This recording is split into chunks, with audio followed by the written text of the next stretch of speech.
The first thing to do when copying a disk is to put the disk that you want copied into the drive, and then close the drive, and you wait a couple seconds for the computer to recognize the disk, and you may get something pop up depending on what your settings are.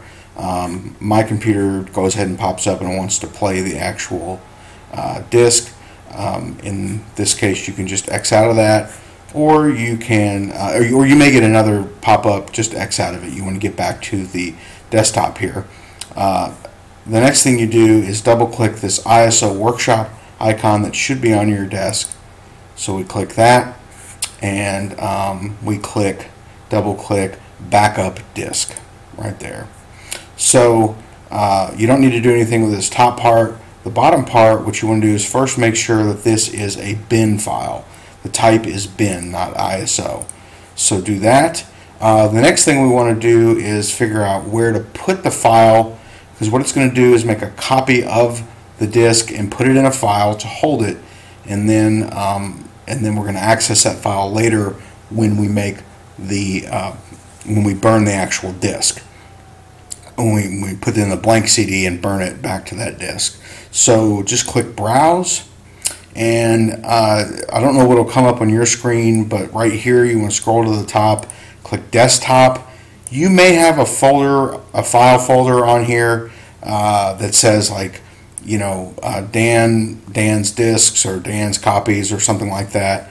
I'm just going to put mine right on my desktop. I'm going to put the file right on the desktop, so you can either just keep it right here or double click the folder you want to put it in. And the file name can be anything. I usually just name it the name of the disk, which is Miles Davis. So do that, click Save, and then just click Backup. And I'm going to pause it and let the file back up, and then we'll come back. So you may want to pause this video now too.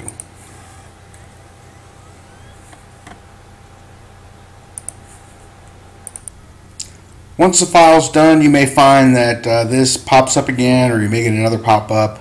Just X out of those. Make sure you keep, you know, this will say this. Click OK. Keep this up, and then do X out of this.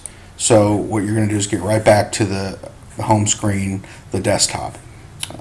You should also find, if you've saved the file on the desktop, you may have extra files here.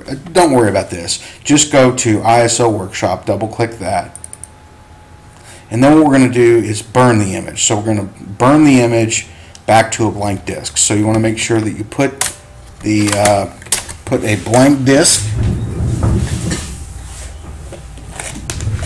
into your drive, and then double click Burn Image. And then this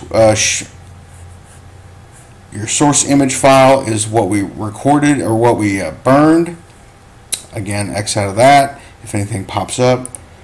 So what we're going to do there is go to the desktop or the folder. You know, you may need to go down to the folder in which you put the file and find the file. It may look different than this, but it should be the name of your disk and then bin. So click that, click Open. At this point, the destination should be the same, and then we want to click Burn. So I'll click Burn and then pause it again and allow the image to burn to the disk. Once it's been recorded, you should just get this pop-up screen. You can click OK, X out of the disk or X out of the program, and then your disk either popped out on its own, or you can check it, or you can just pop it out and then test it in a CD player. I like to test it in something different than the computer CD player, just to make sure that it worked. And so just pick any CD player, and that should do it.